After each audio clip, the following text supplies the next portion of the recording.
It seems my husband has been possessed by a demon. I am going to give this house to Emily. If you disagree, I will divorce you. He wants to give our house, which I bought, to our eldest son's wife. Old lady, get out early. The daughter-in-law has my husband on her side. I am changing it to my name. I can pay the $1,800 mortgage. Even our eldest son is on their side. Well, I have no lingering attachment to this filthy house anymore. Then I'll leave. You three can go to hell for all I care. Brace yourselves. I'm Margaret, 60 years old. I work in a senior position at a major company. I live with my husband, George, who is 2 years younger than me. Last year, we remodeled our house thinking about the future. Our house was built by my father and is quite old. Because of it, it was pretty run down, and we wanted to make it more comfortable for our approaching old age. But given our age, the mortgage was a bit high at $1,800. However, it wasn't an amount we couldn't pay, and since I'm in a senior position at a major company, we passed the mortgage assessment. George works as a manager at a small to medium-sized restaurant and earns less than me, so it was easier for me to get the mortgage. It's tough to keep paying with my income. It was originally your father's house, and now it's in your name. I'm sorry, but could you pay it all? In exchange, I'll contribute more to our living expenses. We discussed and decided to remodel. Our home, now beautiful and comfortable, is unrecognizable. Transforming the house I've lived in since childhood can make us continue living here. It is truly delightful. But I never imagined I'd be the one leaving. One day, my phone vibrated. I'm getting married. I was told this over the phone by my eldest son, Daniel. Daniel is 31 and works as a department manager at a major company. Ever since he was young, our eldest son has been diligent, dedicating himself to his studies and club activities. He's been incredibly passionate about his work even after becoming an adult. Because of this, I've never heard any rumors about him. A woman whom Daniel is considering for marriage. Truly intriguing. I wonder what kind of woman she is. Since Daniel likes her, she must be wonderful. But, what if she's exploiting Daniel's limited love experience for something sinister? With my son bringing home a woman for the first time, I was both excited and anxious. Then the day of the introduction came. A woman with brown hair wearing a white chiffon dress, embodying purity, arrived. I'm Emily. Nice to meet you. She was very well-mannered and clean, making a great first impression. Pleased to meet you, father, mother. She said with a bright smile, showing her beautiful white teeth. I can entrust Daniel to this person. As I thought this, it seemed George felt the same, as he was all smiles. She seems like a good girl. As George softly murmured this, the woman clasped his hand, looked him in the eyes, and said, I'm so happy to hear you say that, George. Let's get along well. What? What is this girl doing? I was taken aback by her closeness and instinctively drew back. Daniel was also surprised. But George seemed pleased. Although I wasn't jealous, I wasn't exactly feeling great about it. What are you doing? I considered about Daniel's feeling and approached her. She immediately apologized in a flustered manner. I'm so sorry. It's our first meeting, and my apologies. And quickly let go of George's hand. I often hear that I don't quite get personal boundaries right. I don't mean any harm by it, it just happens. I'm truly sorry. She didn't seem like a bad person. Still, given the good first impression, her earlier behavior was surprising. But Daniel was totally smitten with her. Despite her earlier actions, he said, yeah. Emily might not get personal space, but I think that's one of her good points. I'm shy around women and not very sociable, but because she approached me like that, I was able to date her and now we're even considering marriage. It's surprising how much Daniel has changed because of Emily's actions. Please take good care of Daniel. Despite my thoughts, she must be a good person. I approved of their marriage. Things moved swiftly, and a few weeks later, they were officially married. I truly wished for their happiness. Half a year after their marriage, one day. I'm home, huh? When I returned from work, I noticed women's shoes at the entrance. Going into the living room, there was Emily. Oh. Mother-in-law. Welcome back. Looking at the table, there were empty cans and bottles of alcohol everywhere. It seemed they had been drinking together. Well, what's this? I wondered why they were having a drinking party without Daniel. Curious, I asked. Well, when I was about to leave work, I bumped into Emily by chance. She said she wanted to get closer to me, so we decided to have a drink. But it's just before payday, so you're probably short on cash, right? That's why I invited her to drink at our place. Why are they drinking at our place? It would have been better if Daniel was also here, and although I didn't want to intrude on the newlyweds, they could have drunk at Daniel and Emily's place. I said this while tilting my head. It could have been at our place too, but this house is so beautiful, isn't it? And right now, our place is a bit messy. Her speech was slurred. I was surprised by her casual way of speaking since she usually speaks so properly, but it must be the alcohol talking. Still, why were they drinking together? Why didn't you invite Daniel? I think it's a little out of the ordinary for a wife to come to her in-laws' house alone, and that too for a drink, even though they are newlyweds. Ever since I saw them, I've been looking for Daniel. Dan is, swamped with work right now, tons of overtime and all. So, I've been feeling super lonely, just so lonely. Emily started crying as she said that. There, it's not your fault, Emily, the bad one here is Daniel for neglecting you, especially since you're newlyweds. George began to comfort her by patting her head as he said this. Oh. George. What is this scene? It's unsettling. Hey. George. Emily is your daughter-in-law. It's not right towards Daniel, and you shouldn't do this. I scolded George for his excessive behavior. Then. No. Don't get mad at him. Emily defended George. Huh? I was so bewildered that I blurted it out without thinking. I had a lot I wanted to say, but I was too tired from work and found everything too bothersome. I'm going to take a bath.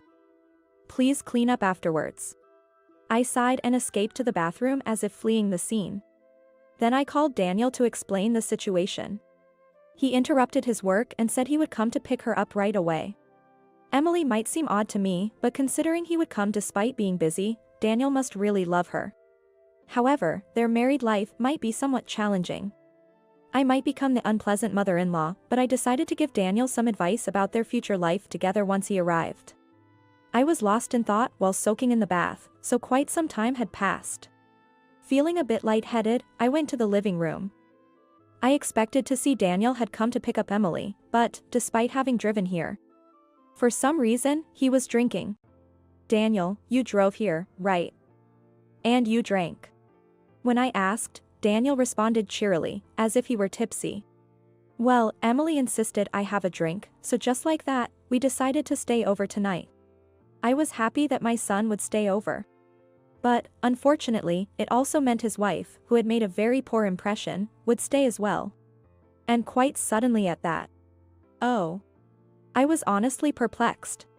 But Daniel had already drunk. Look. I can drive you guys home.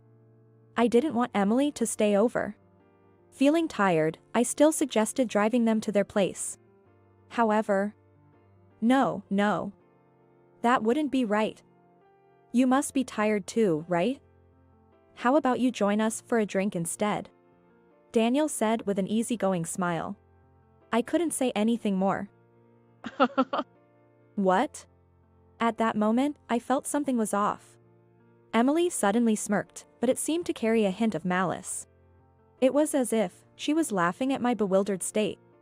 It's just my imagination, right? I tried to convince myself it was just a misunderstanding, but in reality, her incredibly dangerous plan had already begun. The next day, Emily apologized numerous times for her blunder. I'm truly sorry. Saying that, she left, and I felt a wave of fatigue wash over me as I thought, it seems the storm has passed. Then, when I got home that day, Emily was there again. Daniel was nowhere in sight. I felt a sense of despair, but the situation seemed different from yesterday. I'm sorry for intruding again, but I just had to apologize. She said this and offered me some sweets. I got carried away too, my bad. George seemed repentant. Although I was upset, they seemed remorseful, so perhaps I should let it go this time. I forgave them. Thank you. And then, perhaps because she felt awkward about the whole situation, Emily stopped coming to our house. Honestly, I didn't really want to interact with her much either, so I was relieved by this outcome. Just a day when I thought everything was settling down.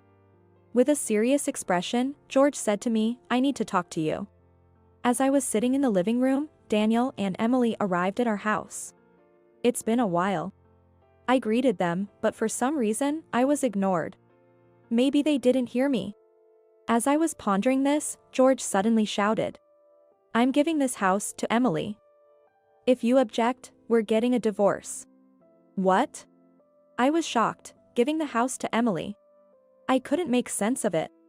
As I stood there dumbfounded, Emily said, "Margaret, please leave." What? What's going on? I was confused. Wait a minute, giving the house to Emily, what's that about? When I confronted them, George responded, You've always been bullying Emily, haven't you?" Such foolishness. Bullying. Absolutely baseless. That's impossible. But George wouldn't listen to my protests. Shut up. She told me so.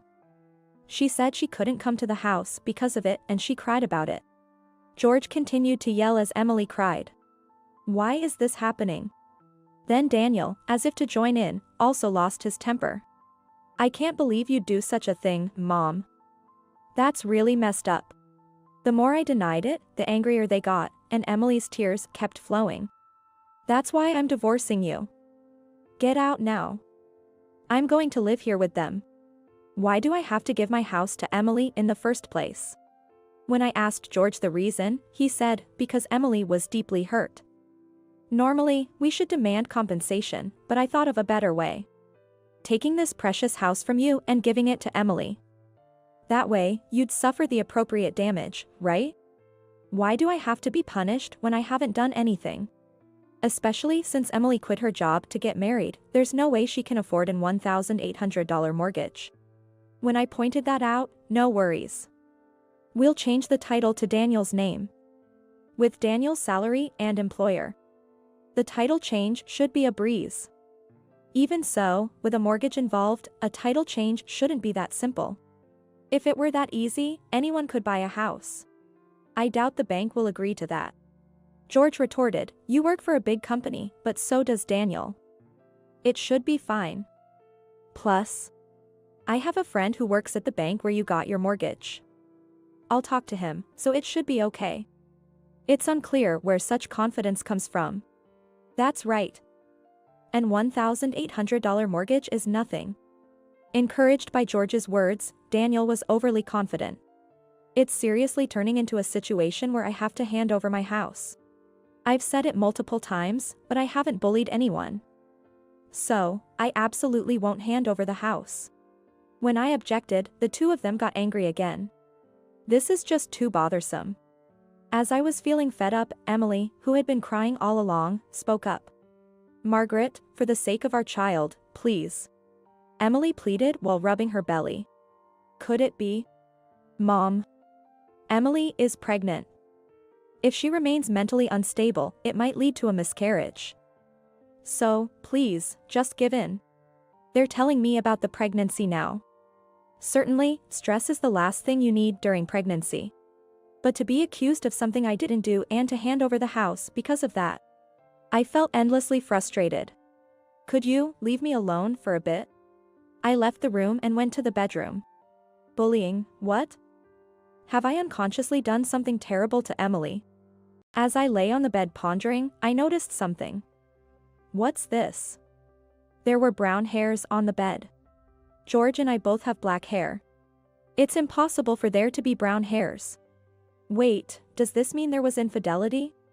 Following the earlier dispute, I discovered such a terrible truth as well. My mind was on the verge of exploding.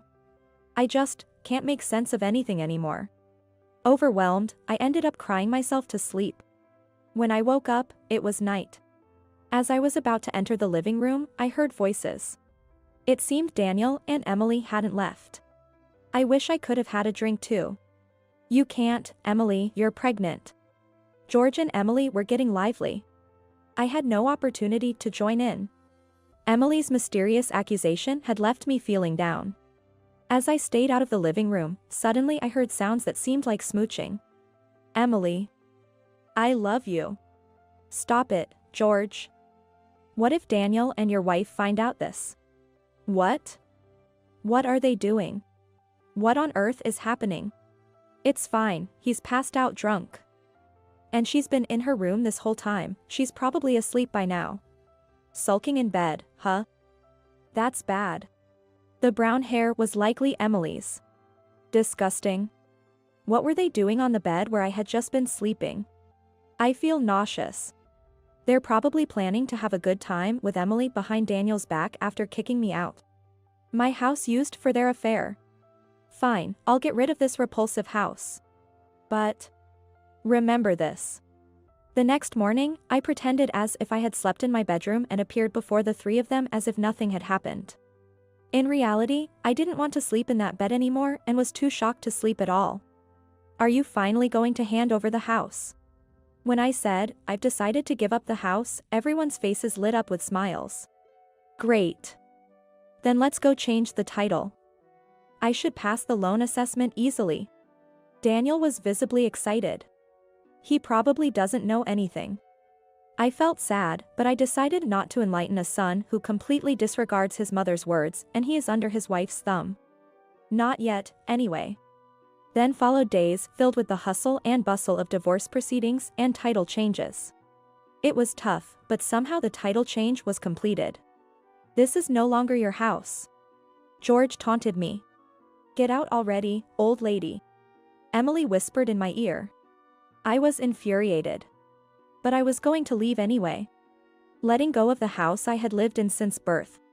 It was sad, but it had also been tainted by infidelity. I had no more attachment to it. And from here on, I would stir up trouble for these three odd characters. Just wait and see. About a month after I left. I'm finally ready. I visited my former home. When I rang the doorbell, George is furious despite it being a long time. He snapped, "What does a stranger want? I have something to talk about." "Won't you let me in?" I asserted strongly.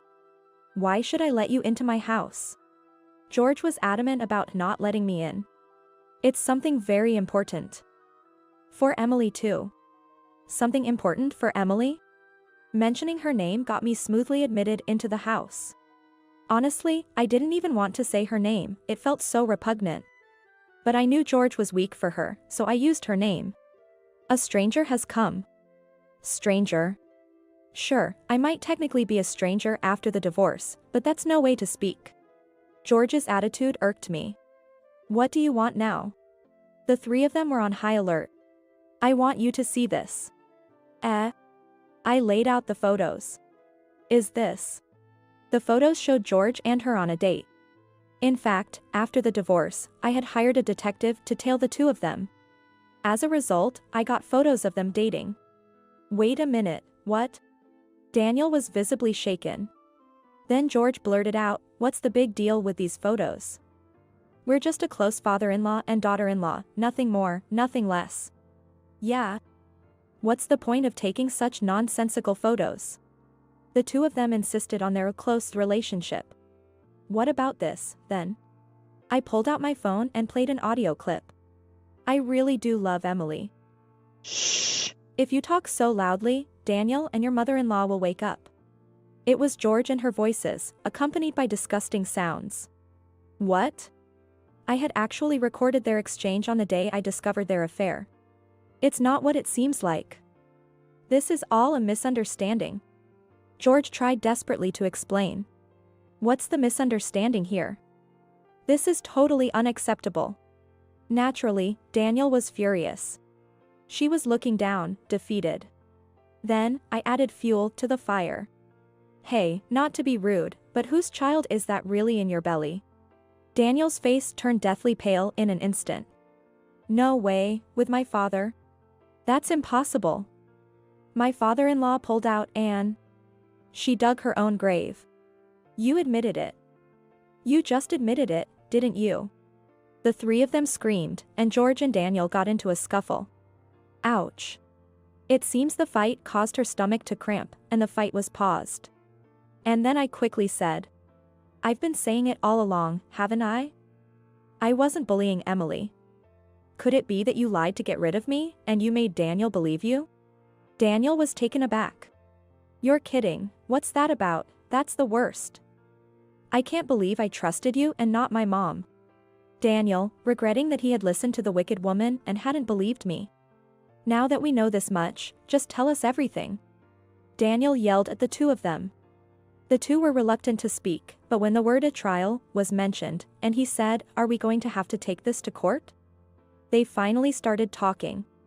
It seems that at first, she really did love Daniel. But when she came to our house for a marriage greeting and saw our newly renovated, beautiful home, she wanted it for herself. "My family home is pretty run down, Anne. I envied such a beautiful house. The interior is quite nice too." She explained it in tears. She wanted the house so much that she planned to ingratiate herself with George on the day of their marriage introduction. So, she deliberately ambushed George on his way home from work and drank at home without inviting Daniel. It seems that during the months he didn't come home, George had been nurturing love with her and planning to oust me. If that was the case, you should have suggested living together from the start. When I said that, she remained silent for a moment before responding. The image of a mill didn't sit well with me. My mom and grandma at home were always fighting. My grandma used to pick on my mom. So I thought I didn't want to live with the MIL. The only way to live comfortably in a clean house was to ask my mother-in-law to leave. Indeed, with such an image, she wouldn't want to live with their mill. But to go as far as taking someone's husband. However, what did George think of this reality? I knew I was being used. But, when I came to greet her, and she held my hand and smiled at me, I was all ready. Despite knowing he was being used, George fell in love and chose to do such a thing to keep her by his side, abandoning me. You guys are the worst. When Daniel said that, the two of them just hung their heads and cried. Afterward, Daniel naturally went through with the divorce. When he had the child's DNA checked just to be sure, it turned out to be George's child. "I won't be paying child support," Daniel said as he demanded alimony from the two of them. "Of course, same here. To think I'd have to demand alimony from my own father." As Daniel lamented, I patted his head. We were driven mad by a foolish woman.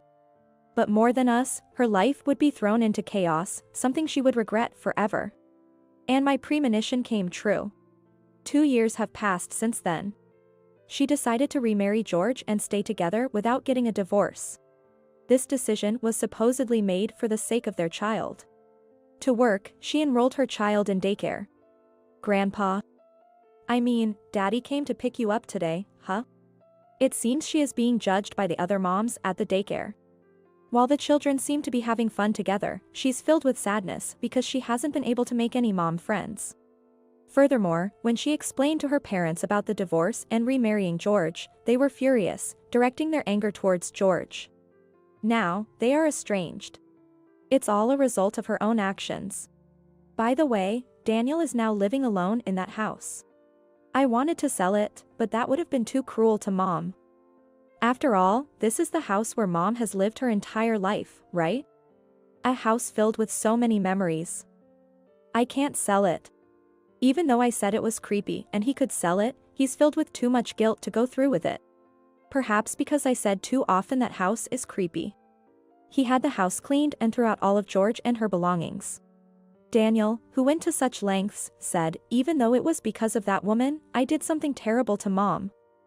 You might not forgive me, but please, see me or come to the house on a whim, and let me show my filial piety. He even gave me a luxury hotel voucher as a present. Daniel is truly repentant. I can't forgive him yet, but I'm willing to try to return to our original parent-child relationship.